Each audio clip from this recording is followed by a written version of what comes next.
Hello mga Mami Lash! Nako, patay, eto na naman si Hadali. Aasarin lang naman ako ng nanay ko. Sasabihin, bilisan ko, tapos mamaya-maya tatayo na yan. Sabi ko sa kanya, sandali lang at ako'y maghuhugas ng pinggan bago ko lutuin ang kanilang almusal. Tapos nang masabi ko yun, ayun, tumayo na, lumakad na naman palabas. Ganyan si nanay araw-araw, di napapakali sa isang lugar. Nang matapos ko na nga maghugas, ayan, ipinagpirito ko lang sila ng itlog. Wala na naman kasing laman ang kanilang ref. Ipaninindahan ko na naman sila. Dapat yata naging makina na lang ako para mabilis magawa ang lahat. Kasi gusto ni nanay mabilisan. Oras na makita pa lang nun ng anino ko, gusto nakahain na agad ako. Gusto yata magicking ko ang lahat. Nang maluto ko na nga ang kanilang almusal, tanghalian naman ang aasikasuhin ko. Alam nyo, kung wala lang akong asikasuhin sa amin o obligasyon, dito na lang siguro ko. Kaya lang hindi talaga obra. Pero kinakaya ko naman araw-araw magpunta dito. Basta lagi lang maayos ang aking pangangatawan. Hindi nagkakasakit. Ayan na nga at nagkasaing na ako. Diba sobrang init ngayon mga mamilas, madaling napapanis ang kanin kaya lalagyan nyo ng kaunting suka. Yan ang tekniko para hindi napapanis. Yung nanay ko pa naman mayat maya sumasandok ng kanin at saka ng ulam. Kaya na naman si nanay nauna na naman kumain at saka yung kapatid ko eto pa, tulog pa.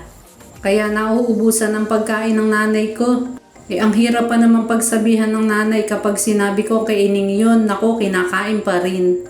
Ay na nga at ipagluluto ko na sila ng ulam. Corn beef lang nga pala ang lulutuin ko sa kanila.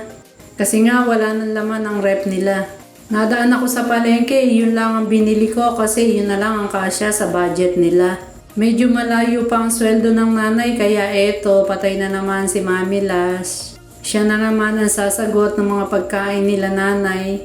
Pero okay lang, pinapalitan naman ang nasa itaas. Mas maganda yung nagbibigay kaysa ikaw ang humihingi. Iyon na lang ang lagi kong iniisip para hindi ako mangonsumi. Mahirap din naman kasi ang kalagayan ko. Pero mas mahirap ang kalagayan nila nanay ko. Kaya ako nagtsatsaga sa kanila kasi nga naaawa ako sa kanila. Kahit pa mapagod ako o maubos ang pera ko, okay lang. Basta para sa kanilang dalawa. Wala nga akong kapagod-pagod na nararamdaman. Kasi syempre, binabalik ko lang sa nanay ko ang ginawa niya sa akin nung maliit pa ako. Sana ganyan lahat ang pag-iisip ng mga anak. Pero hindi ko sinasabing magaling ako ha. Yun sa akin lang naman kasi ang sinasabi ko. Ayan na nga at yung nanay ko, papainumin ko naman ng gamot. Sinasabi ko na kasi sa kanya kung ano iinumin, hindi daw niya alam, kanya ako pa rin ang nagbigay sa kanya.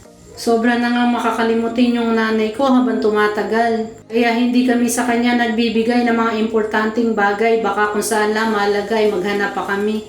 Kadalasan kasi ganun ang ginagawa namin, naghahanap kami. Ayan na nga at maluluto na ang corn beef. Naku, ayan na naman ang sinaing ng itlog na naman. Ay, ayan ang aking kapatid, ngayon palang gumising. May makakain pa kaya ito? Diba kasabihan kapag mabagal kang gumising, wala ka nang dadatna ang pagkain. Buti na lang at naipagtabi ko, kung hindi wala na namang makakain. Napapagalitan ko nga yung kapatid ko na yan. Kasi nanlalatanan naman daw. Sabi ko kasi sa kanya maglalakad siya sa labas. Ayaw na ayaw lumabas. Gusto na sa upuan lang lagi. Kung ako lang may pambayad sa katulong, iuupa ko to para lang ilalabas siya. Naaawa talaga ako kay ining ko.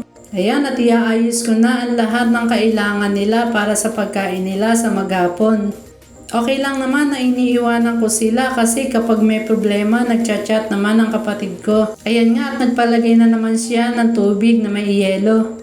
Kasi daw kahit umaga sobrang init, totoo naman. Kaya lagi ko sila sinasabihan araw-araw maliligo. Yung nanay ko naman napakatamad, ayaw. Kapag naligo yun, Diyos ko, ginaw na ginaw daw siya. Ganun kaya talaga yung matatanda. Ayan at naglilinis na ako mamaya-maya kasi matatapos na ako, uuwi na ako. Ayun, pati labas dinilig ko kaya nagpaalam na ako sa kanila. Bye-bye, God bless.